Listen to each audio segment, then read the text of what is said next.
All right, from the studio of Fairfax City, we are very grateful that Pete Stollery accepted our invitation to our show. Pete, welcome to my humble podcast. Thank you, Claudia. Great to be here. Let's go back to the beginning. How did you start in music, and how do were you born like in a musical family? Were your parents in music, or brothers, sisters? Right. Good question. My parents were not musical in that they played instruments, but my mother did have a really nice singing voice, which, she never really got to use apart from singing to us as children and singing around the house. She never learned to read music or to sing, in a group or in a choir or anything like that. She just enjoyed singing. My father, a bit like yourself, has a huge record collection and listened to lots and lots of types of music, from jazz, classical music, all kinds of things. But he didn't really play an instrument either. So I kind of grew up in a family that loved music, but it wasn't, a musical family in that everyone was playing music all the time. However, really important part was, I think I was around about 4 or 5 years old when we went on a holiday, and it rained for the entire holiday. And I spent all of the time in a room where there was a piano. We didn't have a piano at home, but I played on this piano all day long. That's what my parents said. And so when we got back home, they said we must buy a piano for him because it seems to be something that he enjoyed doing. And so we got a piano, and then I started to have piano lessons. And I grew up with piano teachers and teaching me classical music, which I absolutely adored. Learned to play another instrument, the viola, at the age of 10. And I kind of knew that I wanted to be involved in music for the rest of my life. So that was really, that's where it all started from, I guess. Yeah. The interest that I have in sound, and electronic music and sound art and so on, kind of comes from something slightly different, in that I didn't realize until I was in my 30s when I had to start to think about what I was doing. I did a doctorate at university, and I had to kind of explain myself. Why am I doing what I'm doing with sound and music and so on? And one of the things that I remembered as a child was being very interested in sound, not just music, but sound. And there's a few things that I used to do. All children, when they're walking down a street and there's some metal railings, might pick up a stick and kind of, move it down the railings to make a really interesting sound. When you're doing the washing up and you've got a metal frying pan that's got water in it, and you hit it against the side of the sink and it goes wong, wong, wong. I used to spend ages doing that, finding sounds that did interesting things. And then playing with them. And when I was really young, we lived, the house I was growing up in was next to a major road. And so I'd sit there with a book writing down things about the sounds of the different cars and lorries and buses and vehicles that were coming up and down the road, and whether they were going fast or slow. And I'd write down words about the sound because it really fascinated me. So there's these two things going along at the same time: classical music, and then my interest in sound itself. Then when I got to university, I had the opportunity to do composition in the studio, which really attracted me because I'd never done it before. I'd written a few pieces of music on manuscript paper that musicians had performed, but this idea of working in a studio really interested me. And once I got in the studio, I really found it hard to come out again because it was such an exciting place for discovering interesting things about sound. Because not only could I record sounds, but I could change them. I could play them backwards. I could chop them up and put that back together. These were the old days. This talking about the 1980s. So I was working with tape recorders and recording sounds that I could then change, and I could take the sound of a bell, record it on tape, and then cut off the beginning sound, cut off the bell sound, and put a piano on the front of it, so that I'd have a piano sound that had the decay of a bell. And all this kind of, it's not really, it's like alchemy. It's kind of inventing new sounds, but with existing sounds. It really, really interested me and attracted me. And a lot of my interest in electronic music comes from that opportunity to work in the studio and to manipulate sound. What's the process of someone, going in the highway, right, and then recording stuff, living close to a railway station and recording? So you collect a lot of sounds, right? And back in the day, we didn't have personal computer, but you will store that in a tape and then reel to reel, whatever. But so there were a lot of pieces of sound, right? But what's the process of now gluing it together and then put it together, right? You mentioned, bell, you can record, you can go to any church in your town, right? And record bells at, during Sunday mass or something. But how do you know what could go with what? But that's a $1 million question. That's the difficult one. So I think sometimes, on a simple level, sometimes sounds that sound similar go well together. So bell sounds, it's a metal sound, so other metal sounds might go well with it. So I might record the sound of bell, but then I might get the sound of some metal bars that would go along with that. And cymbals and other things made of metal, or other things with a sharp attack, like a drumstick on the side of it, on a snare drum, has a similar kind of sound character, if you like. Bells have a long decay, the sound after the bell has been struck. So other sounds that have a long decay, the example I mentioned about the piano. So a piano, when you hold the note down, it has that long decay. So sounds that have a similar type often work well together.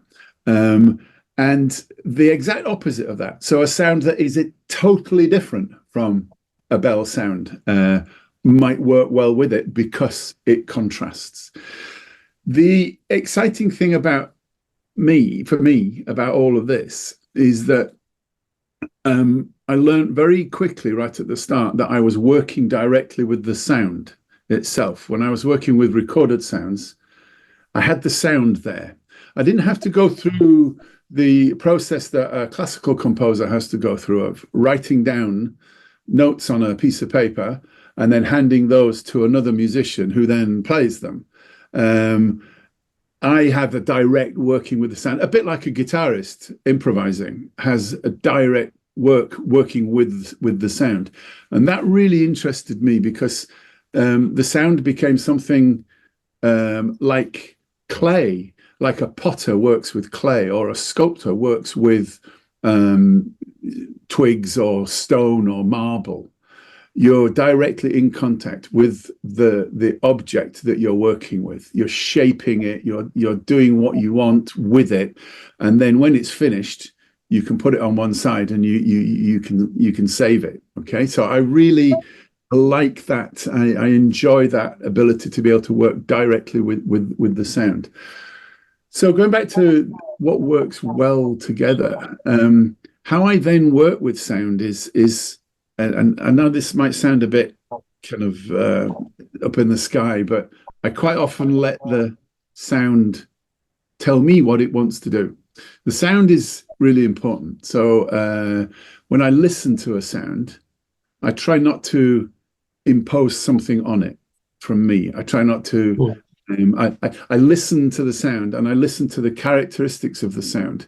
And then I think about what I might do with that sound that kind of maintains its integrity, if you like. So the sound speaks to me rather than me making the sound do something, because sound, it's a real thing. It's almost a visceral thing that has its own life. And if you try and move it in a way that it doesn't want to go, that doesn't work in my view. So I do a lot of improvisation on my own with the sound. And then when I'm happy with my improvisations, I put them on one side, and that becomes musical material that I could work with. And that could be thought of like a chord or a melody or a rhythm or something like that. But what I then do is I can work by layering these sounds on top of each other to create these kind of soundscapes, if you like, where there are different musical layers. So I might have the bell sound that I've stretched, so it lasts a very long time.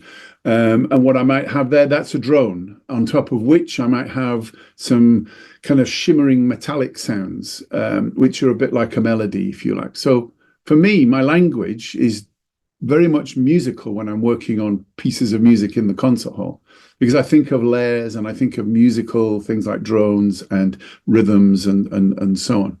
And how I do all this now, it's much easier with computers, because I do it in a digital audio workstation, which is that's the go-to kind of assembly environment for recording engineers, for dance music creators and producers, people who want to make layers and layers of sound use digital audio workstations. And the associated kind of plugins, which are the exciting bits of magic that you can put on top of the sounds to help work with them, to change them the way they want to go.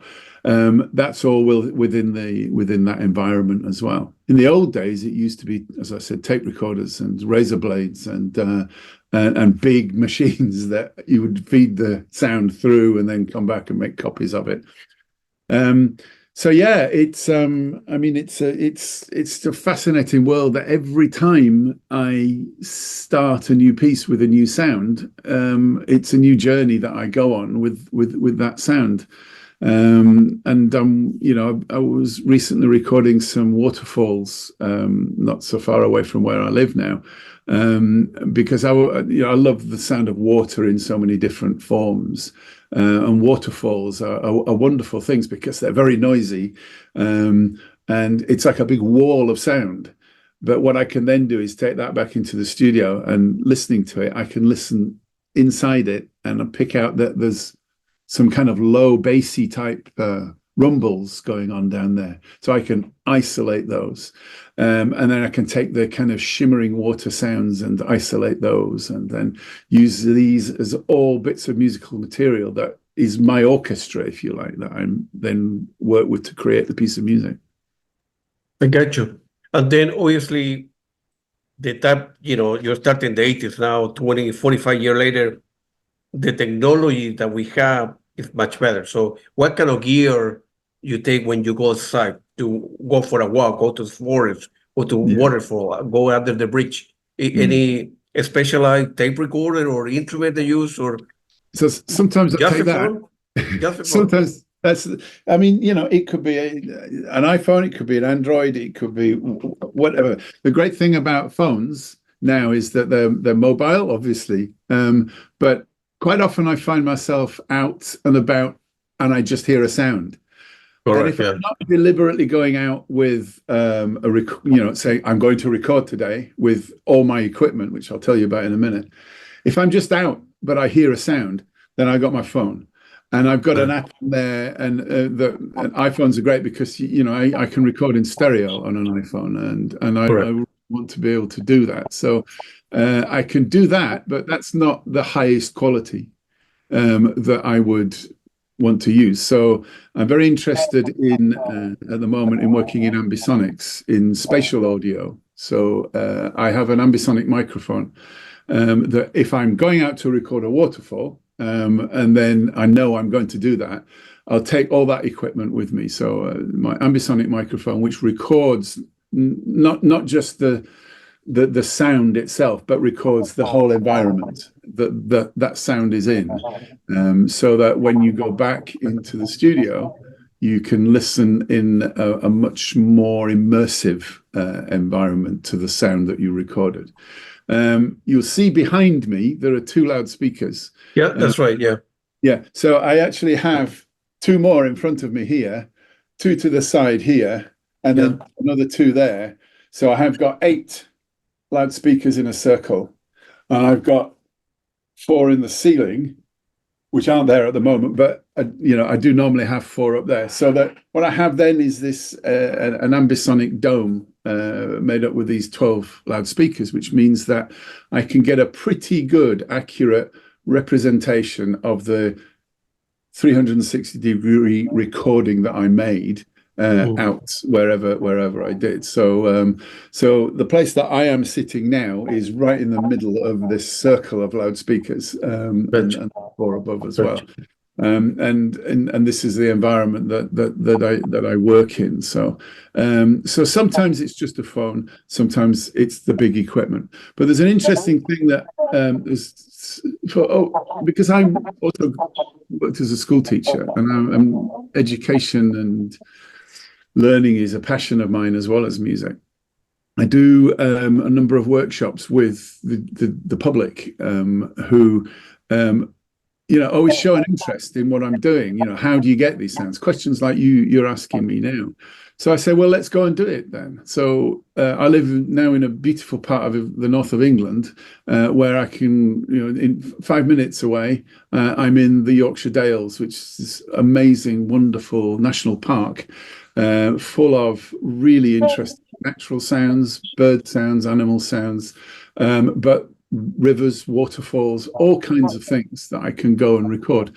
And I can go out and I can take a group of people, and all we need is this, and that we can go and make recordings. And one of the things that I do with the public for projects is to make sound maps. I made quite a few sound maps of various areas around the world, where a lot of the sounds have been created by people, because another of my passions is getting people to listen better. I think it's something that we've lost as a skill. I think,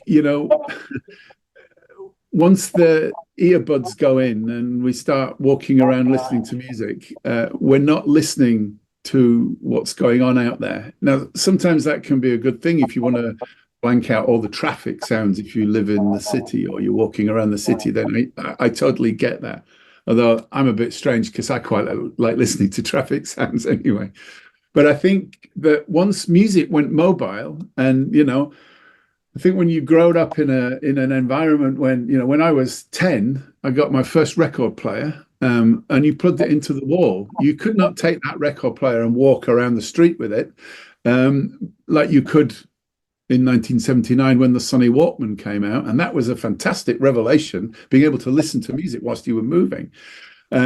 So when you've grown up through that, you appreciate so much more, I think, now, the ability to be mobile, if you like. But one of the dangers of that is that it's so easy to plug in the earbuds and just put, it's almost like for some people putting a tie on, or a watch, or an item of clothing. I was at a concert the other day, and someone walked in halfway through the concert and went to sit right at the front. It was a classical concert, so it was one where people needed to be quiet. And he walked in and he sat down and he had earbuds in, and you could hear the music that he was listening to as he walked into the concert.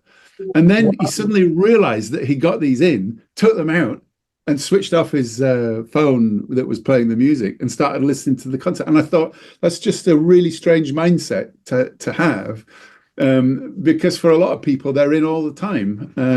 I think I want people to listen. I want people to listen not just to music, but I want people to listen to the sounds around them all the time. This is a really important aspect of the ecology, the ecosystems within which we live, and it can be really good for mental health and well-being as well. We stand at the top of a hillside and we look out and we think, this is wonderful. It makes me feel good. It's not just about looking at the hills. It's actually about it's multisensory. It's about the cold, it's about the smell, but it's particularly about what you can hear as well. And I think we tend to forget about that sometimes. Absolutely. Nowadays, the young kids, right? The kids are in the 20s that grew up with a computer, with the internet, very different that you or my upbringing. They're going to life very, very fast, right? So they go to Spotify, Yeah. listen a particular album for Johnny, any music, right? And they spend 10 seconds on a track, and then I don't like a next 10 second next. So within a minute, they listen to the whole album from my hypothetical Johnny. And we go to life, very fast, right? And like they will say here in the United States, we don't stop and smell the roses, right? It's a lot of sounds out there, like you say, walking for a park, right? Yeah. And then just be quiet and listen and absorb, use all your senses, and then absorb music that way as well.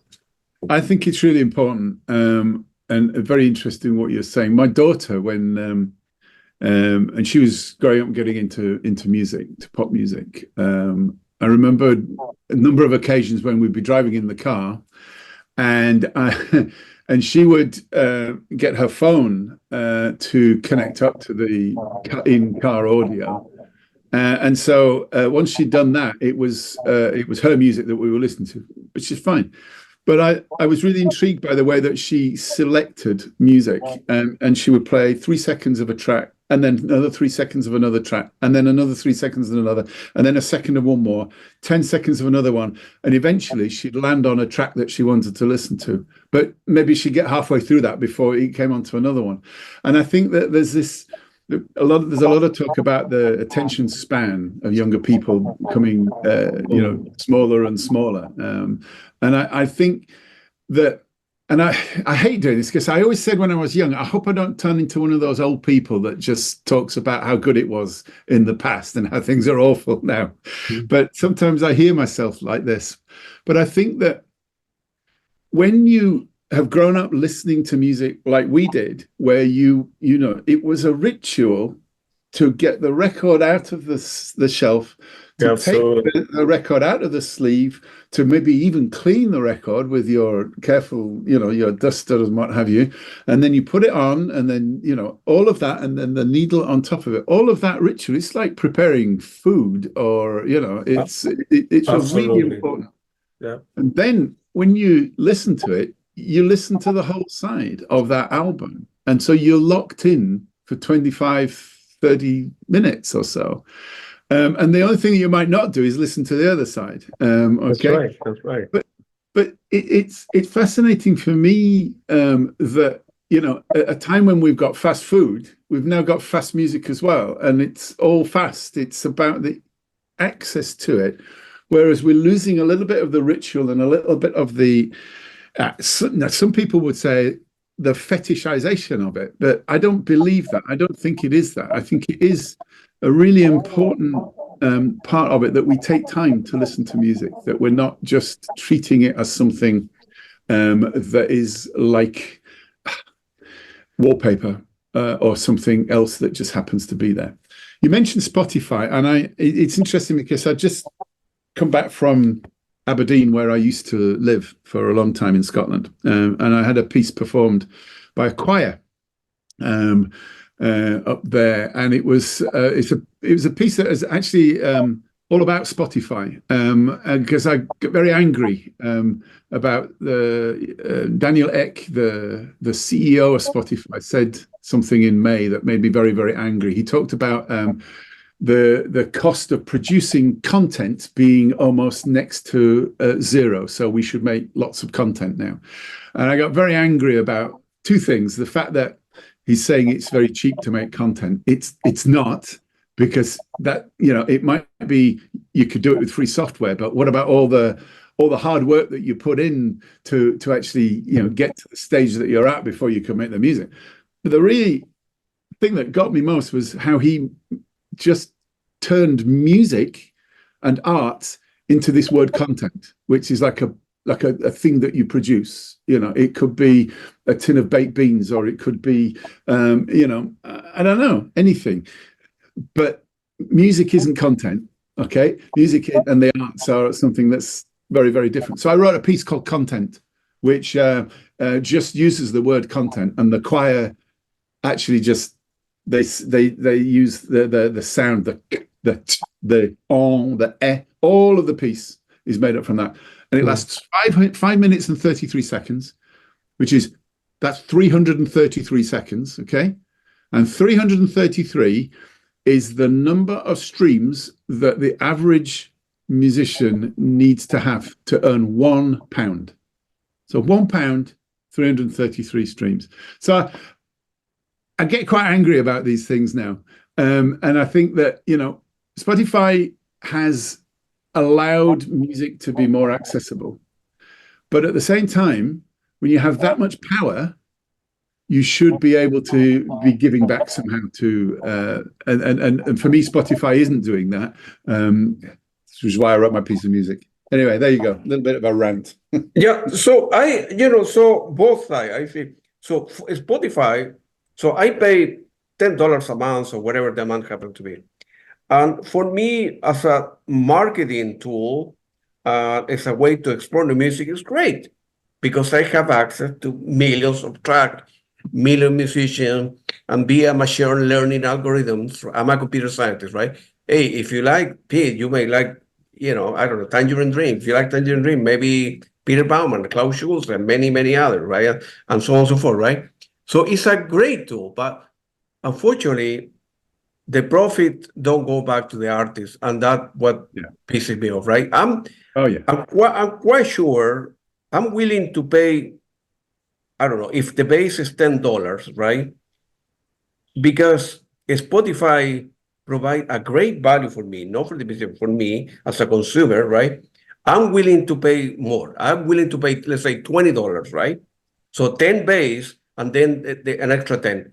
As long as that amount, the difference were to go back to the artist, right? Absolutely. With technology, right? The guy figured out, man, what about if I bring all the music, for people over the world, create a platform, people pay me, and he became rich. But, on the other hand, right? So in Spotify, I think you get 1 divided by 250, right? 0.004 per month for every stream, right? So you need to have millions of streams to get a check for $100 or whatever, right? On the other hand, right, Bandcamp, they only take 90%, which is very, very fair, It's very fair. Every so often on Friday, everything goes to the artist. So, of course, the platform is not as fancy as Spotify. No, you cannot drill and drown, or so. But it's great. It's great to get 90 cents of a dollar. It's pretty good, It is very good, yeah. And most of the people that I know, I mean, my things are on Bandcamp, and most of the artists that I work with and know well choose Bandcamp rather than Spotify. But Spotify is great if you are likely to have a good following, and will give you a good income. What it's really not very good at is encouraging people to think that this could be some way that they could make money, that they could actually make a living, not make lots of money, but actually make a living. My son's just starting as a composer, and it's a real struggle. What we need is some kind of patronage idea like we used to have in the 17th century with classical musicians, where rich people would pay them to write music for them, and something along those lines. And I know there's Patreon and there's all kinds of initiatives out there, which is absolutely wonderful. And if Spotify was able to return some of their profits into a program like that, then I think that would be it would be so little difference for them to be able to support musicians that way. They would still be incredibly rich, and they would still be, as influential as they are. but it's the greed that's behind it all. It's the need to want more all the time. And if there was a little bit more sharing of these resources around, these financial resources, I think we'd have a lot richer musical community, and a lot of people not being put off by wanting to make music and make it as a career for themselves. Absolutely, absolutely. Yeah, I agree. You've been in academia a lot part of your life, be your doctorate and then teaching Kent and so forth. Do you like that? I mean, do you like young kids out there from Scotland or now in England, like taking that kind of classes and then going to a program, a bachelor of art in music, for example, right? Yeah. In terms of, there are a lot more lucrative field out there, right? So you can spend 4 years in a uni, you guys call university, Yeah. the uni, going to a Bachelor of Science, right? Or computer science of Excel, versus music that you're not going to make any money, right? So is still the motivation for the young kids still there to study music? And also government, right, are cutting all the fund. Arts, we better off buying computer or technology or book, but than spending money. So fewer and fewer people I think are being enrolled in a bachelor in music, right, or a master degree or PhD. And it's people from the student point of view. Well, yeah, I really like music. I like art. I want to be a painter, but I'm not going to make any money. Maybe it should be my hobby, and I will study something else, right? So people are in when they're early, I don't know, in the 18, 19, need to make decisions, right? So I'm studying music, even if I study for free, right? I'm a good scholar, go to London, they give me a scholarship. I'm not going to make any money, as opposed to spend 4 years study economics or finance, where I can guarantee you a good job after you graduate. So what's your opinion on that kind of stuff? Yeah, a good question. I mean, for me, I'm passionate, as I said earlier on, about teaching, and I did start my career as a school teacher, and then moved into teacher education, then to university education. And one of the things I used to, when we had an open day at university, we have all this, the applicants for the degree, and they bring their parents along as well. And then there was one point during the day where all the applicants would go off with some of our students to look around the department and the university itself. And I'd be left in the room with the parents, and they'd be asking exactly that question.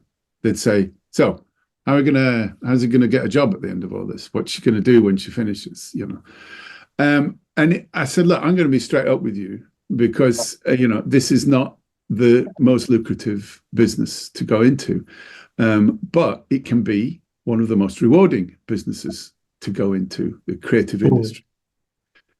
There's a few kind of layers to this. A number of our students that graduate, because I've retired now, but a number of our students would graduate, and they would go into the creative industries. They would go into teaching, instrumental teaching, or they could go into classroom teaching. They could go into something connected with music in the area, working for arts organizations and so on. Some of them would actually go and become professional musicians and do a really good job at making a career out of it. Quite a few of them would not go into music. But my belief is firmly that they would be better at what they are doing because they had studied music. And what I mean by that is I'm talking about the transferable skills that you have with music that you can apply elsewhere. I firmly believe that someone who has played in a band or in a group of musicians has got a certain amount of organizational skill, a certain amount of people skills, the skills that you need to, particularly in something like improvisation, to know when it's your turn to speak, to know when it's your turn to sit back and let someone else have a go. These are life skills which are really important. And if you've learned that through music, we find that quite often a lot of our people, a lot of our graduates, become very good at other things that aren't associated with music because they have been involved with music. One of the things at our university that we did as well was we had an orchestra that meant that wasn't just for our music students. It was for all members of the student community in the university, medics, accountants, psychologists, computer scientists, whoever wanted to play an instrument. Now, it was a great recruitment tool for the university because what we found was, I used to conduct the orchestra and I'd stand up in front of the orchestra and I'd look at them and I'd think, half of you guys aren't musicians. But what I meant was half of you guys aren't music students. They're all musicians, obviously. But I was thinking, this is really good because that means, you can come and study medicine at Aberdeen University, but you can still carry on that thing that you love, which is music. And, I do believe, wholeheartedly that music and the arts in general are a really important part of the development of a human being, no matter what it is that you do. And it's the X factor, it's the extra thing that you can show people that you are a better accountant because you're actually, you've been through this musical journey, you've done these musical activities, and that allows you to do things better. Firmly believe that. So I used to say to the students themselves, because they would quite often say to me, what do I do now? They graduate, what do I do now? I say, what do you want to do now? Because it's not about, us telling. One of the things we wanted to do was to give the students the skills and the experience to be able to go out there and choose for themselves what they wanted to do. And a lot of our final year was geared towards them bridging the gap between uni and the world of work and what it is that they were going to do. So a lot of the trajectory. So it wasn't just, blinking in the sunlight at the end of the university degree. What do I do next? It was, well, it's obvious what I'm going to do next because I've been working towards it. So that's an important aspect of it as well. So I don't ever feel ashamed of teaching a discipline that isn't going to get people money because there's no reason why it can't. It's just that it's a very, very difficult world to just do that, Yeah, it's very difficult. In general, it's very difficult to make a living in music. For example, right during the pandemic, right, people that are not well known, right, depend on touring to make a little bit of money. You were playing a gig in a bar or a small venue for $200 a night or whatever with your friends, and there was a little bit of income coming into you. Now with the pandemic, you couldn't have that, right? So a lot of bands. But remember, I interviewed like 20 people or 30 at the beginning. They were starting the second record of theirs. I knew they were good, but they disappeared. Because they couldn't provide food on the table for the family, so they went back to school. They got another job. Forgot about music, man. I need a job. I need to put food on the table for my family. And a lot of bands, singer, drummer, whatever, they disappear and they forgot about music and they got another job or went back to school or learn a new trade or whatever, which is tough. At the end, I suppose you need to do what you really like. And if music is important to you, or art or painting, or you gotta do that, right? Perhaps postpone that a little bit, right? But if the call is there, the music will be knocking at your door eventually. You say, that's my opinion, right? So it was difficult for musicians. Right? It's right. COVID was a real. It's going to take a long time for the music industry to recover from that. We lost a lot of musicians. We lost a lot of people to come through to train as musicians as well, because they were, why would I go and to college or to uni and study music when I know that I'm not going to be able to play with other musicians in the same room? We lost a lot of people because of that.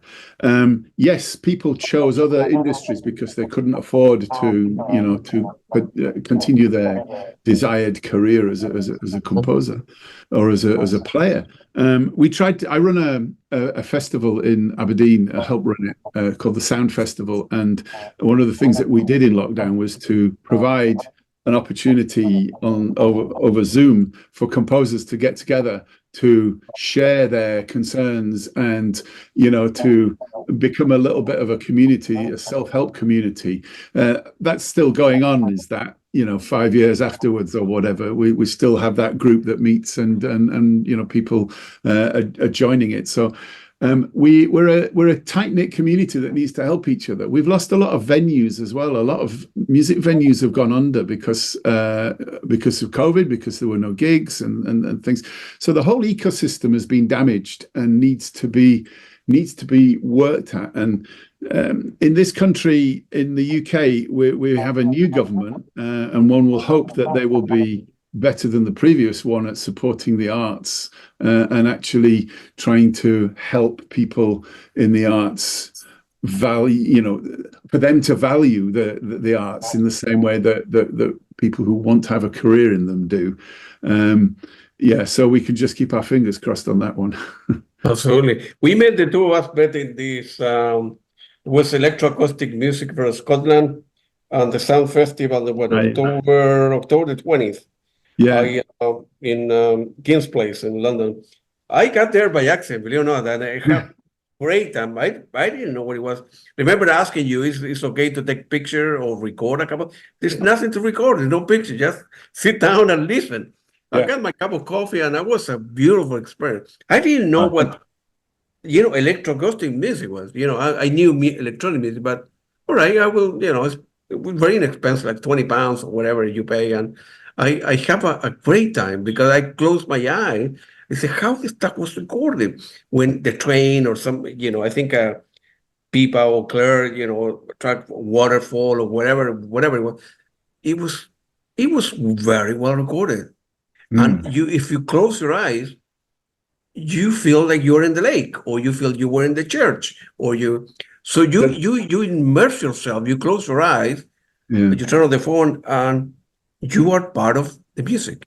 Yeah, that's great. I'm so glad you came because it is wonderful to hear what people say about these kinds of events, because it's always worrying when you put something on and then you say, well, there's no performers, there's nothing to look at. It's quite often called, or some people refer to it as oral cinema, which is that I like, because what you do when you close your eyes is you shut down that primary sense, the one that we all use, the one that's most important to all of us, unless we're visually impaired.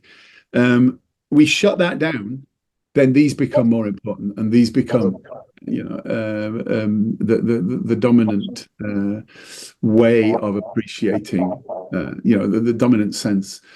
And I think for those of us working in electroacoustic music, it's very important that the visual is internalized like that. So a lot of people say, well, if there's nothing to look at, well, actually, there's a lot to look at. You just need to close your eyes to look at it. That's right. And then you get these images, and you are taken to places because the sounds are recorded really well, because they have to be, because if you want to take someone to the side of a stream, then you have to record that really well so that it sounds like that. I think that to have it's a kind of odd social experience to have 70 people in a room with very little lighting, all of them with their eyes closed, listening.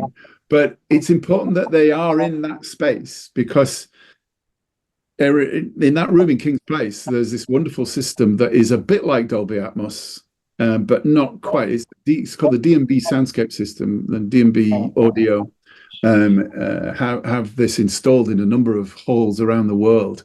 And what it means is I can spatialize the sound so that sounds come from different parts of the room. So you talked about Pippa's piece, which has waves in it, Caspian Retreat.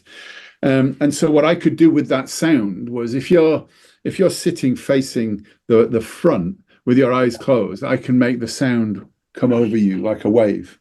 And there's a lot of clues and hints in the music like that. So I pre-programmed that spatialization, if you like, so that it could have that effect of coming over you as a wave like that. And then the various other aspects, bits of traffic, I try and make it so that in your head, as you're listening in front of you, all the sounds are coming from different parts of the room. So I was at the back moving sounds around with faders and on-screen kind of objects and things like that to create this truly immersive experience in that wonderful space. So yeah, it was good that you were there. But I've had some interesting experiences with people in the past. Some people who've been very moved by what they've heard because the sound that they hear sounds like something that takes them back to their childhood or to a sound that means something special to them. There's one guy, the piece of music, it wasn't even the sound of an axe chopping wood, but whatever the sound was reminded this person of when he used to sit next to his father who chopped wood for the fire. And it took him straight back there and made him think about, that particular time. And he was very moved by that. Now, as a composer, it was not my intention to recreate that person's memory. But what I do want to try to do is to make people use their own experience and stimulus to find a connection with the sounds that they hear. So if it sounds like a wave, if it's obviously a wave, most people will have heard a wave in the sea. That might take them to a particular place. Probably not a place where the wave was recorded, but a wave, is pretty much like another wave. So you can identify that. But another sound, and this is where I like to do this, is where I like to put the sound behind a veil. So it's a little bit ambiguous. It sounds like something. So that opens up all kinds of possibilities for the listener's experience to come into it and for them to attach onto the sound and then associate it with something. Because all the time that we're listening, we're trying to make connections with our experience and so doing that and giving up the time, because you have to work hard at this. It's not, you can't just walk down the street listening to it on earbuds. You have to sit in the space. You have to take time to do it, and that's, for me, it's as important. That ritual is like the ritual I was talking to you about when we put on a record on a turntable. It's important. Yeah, during my day job, right, as a computer scientist, I worry a lot about information being recorded, right? So they can be retrieved, a file, right? You send an email to someone, you go to Gmail, you can put the email back, right? You worry about storing files in your computer. Yeah. You store it, you do a backup every so often, but you go back tomorrow, they're there. You go back the day after, they're there. So I was thinking about, and probably I'm fascinated by that. I don't know how it works, but how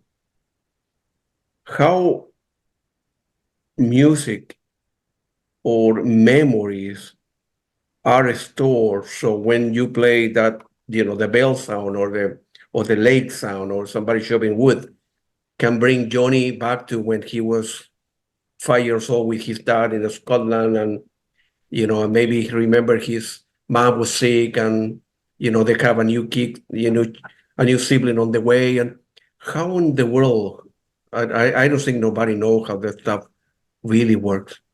How can you store the stuff so you can retrieve it? Yeah, well, I mean, and music and smell. I for example, right? So you can, your mom, let's say, used to cook, pasta this way, right? You never tried again for 4 years, right? You went to see your sister or your brother. She cooked something different, and remind me, your mom, man, that 4 years ago. Remember, my mom used to do it, and the smell of pasta and the pesto, whatever it was, right? But you're right. How in the world was that stored so you can bring it back? Yeah. How music was associated or images were associated that you can retrieve it? But I don't think it's something that I can do directly. It's not something that I can absolutely set out to do directly to make someone respond in a particular way to something. I think the fact that it took you 4 years to find that or a lot, a long time, means that all the pastas that you had between then and the actual one that tasted like your mother's, they didn't connect in the same way as that one did. But that one might have connected with someone else, and that one might have connected with someone else. Correct. Yeah. It's like put out tentacles, and it's like the listener. I think listening is a very active activity. It's very active, and I think if you're doing it properly, you are reaching out for these tentacles to hang on to make an association. I did a project a few years ago, which was actually specifically about sounds that were about to disappear. That were, it could be the sound of a church bell, and the church was going to be demolished. So I'd record the church bell, and then I've got not the church bell, but I've got the next best thing, which is a recording of that church bell. So if you wanted to listen to it, it's like a photograph of a relative who's passed away. You could go to that. Now, the project I did was in a whiskey distillery in Scotland. That was the last whiskey distillery to have the old process of heating the big copper stills where the whiskey was made. They would heat that with coal underneath in these big kilns. And they were changing to actually having a big metal thing inside the still that heated up instead, much more environmentally friendly and so on. But the people who worked there, they got in touch with me and said, can you record the sounds of these kilns? The pause as we open the kilns, the coal pouring into them, the sound of them working and things like that. Record them because they're going to go. And I did, recorded them, and I made a piece out of it called Still Voices. And it was great. I really enjoyed doing it. But then I went back to the distillery and I did a performance of the piece in the distillery. And in the room where the stills were, I put loudspeakers in there. And I played back the sound of that room, what it used to be like before. And the people who used to work there, who were still there, were very moved by that. Absolutely. Talking to them afterwards, it was fascinating because it made me think about the way that we associate sound with our everyday lives that we maybe don't think is important. But every day for many years, they worked with those sounds. It was part of their working lives. You take that away from them, they all said that their work was less fulfilling because actually they were not doing the physical activity that they were doing of filling the kilns and raking them out and opening and closing the doors, because all that was being done by technology now. And so their work was very different and they missed what it was like originally. So that is a direct connection with them that I know. I kind of knew that it would have an effect on them. But most of the time, the sounds that I create are just tentacles out there waiting for someone to get hold of them. That's right. To then make a sense, to get a meaning. So I talk about that, I might have an intention for my work. I might say this piece is about this, but that might not be what you get out of my piece, because you might get something entirely different. And that is because this is a sound-based art, and you can bring all of your experience of listening to the table. And and so I always say to my students that every time you play your piece of music, it might not be, your version, what you intended was one thing, but if there are 40 people in the audience, there'll be 40 other pieces of music have been heard. Absolutely. Yeah, absolutely. Everything that goes into here, really important. Yeah, like a famous writer from my country, from Chile, Pablo Neruda, won the Nobel Prize. Of course, you like poetry, right? It's up to the person who discovers what the poem is about, right? And like you say, it will be 100 people reading the same poem, 20 lines, and the rhyme, and what it meant to say, and you have 100 different versions. Yeah, that's what it's up to each individual to be it music, be it art, be a painting, and stuff to to discover that, which is very beautiful. Some years ago, you did an album, like you mentioned before, the One Sound Can Hide Another. I think was released in August 2006. Yeah. And you mentioned that, well, it's a way for technology that could allow you to, as a composer, to work directly with sound. Yeah. And of course, attention to detail and the exact position of sound objects are very important. Feel free to elaborate on that. That's a great album, great recording. No, thank you. The title comes. Yeah, the title is originally in French. In France, there's a sign when you come to a railroad crossing. There's a sign that says in French, "Beware what a train might hide another train," meaning that one train comes past, but there might be another one following. So that's right. Yeah. And I thought that's great. If I just swap the word sound for train, then it's kind of what I do. Is not beware, but look out, because there might be another sound behind the sound that you're hearing. And that's what it was, this idea of a veil, if you like, this ambiguity behind it. So a lot of those pieces in there they're all made from recorded sound. That's what I use. 99% of my sound is me with my microphone having recorded it. And the other 1% is perhaps a drone from a synth that fits in perfectly with it that I just want to have in there. But because I'm interested in the imagery, I'm interested in the relationships that people can have with the sound. So the album has pieces on it that are created with tape recorders in the early days, piece short stuff that has lots of recordings of short sounds, and also lots of sounds chopped up. So a sound where I might just get a tiny little bit of it, and then all thrown together in the pan and mixed up and turned into a piece of music. It was the first album that I kind of put together of all these sounds, and it's a bit of a journey through to, I think, 2003 from the mid-90s. It's kind of like how I moved from working with tape recorders through to working with digital audio workstations, but in exactly the same way as I used to work with tape recorders. So each of my tracks in my digital audio workstation is like a tape recorder. That's how I see it. I still feel that I'm, because when you're working with a tape recorder, you're physically touching the tape and you're turning the reels on the thing. It's a very, very tactile thing. And when you're just moving a mouse on a computer, that's not as tactile. But I still have in my head the memory of working with the tape recorders as I'm working. Gotcha. Another one that I noticed on your website is called, I think it's called Scenes. I think was released in October 2011. I think it was 10 years ago. It's great.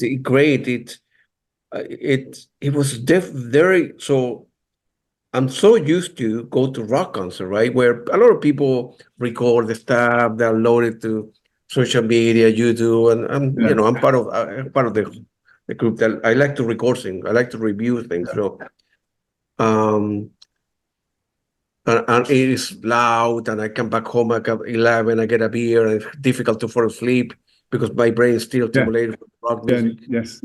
But your type of music is very different, you can fall asleep right away. Yeah. It becomes like an introspective experience, if we will, right? And it's great, man. Thank music. Music is so beautiful, man. We live in crazy time, man. With Russia and Ukraine and Palestine and Israel killing one another. I hope these people were to listen to music. Well, I have a T-shirt. I should have worn it. I have a T-shirt which has written on it, "The arts are what stop us killing each other." Oh, absolutely. And it's actually something that a comedian, Steve Coogan, British comedian, said at a time when the previous government was shutting down all kinds of creative endeavors, venues, and all kinds of things. And it's something that he said that resonates with me greatly. And so I agree entirely with what you say.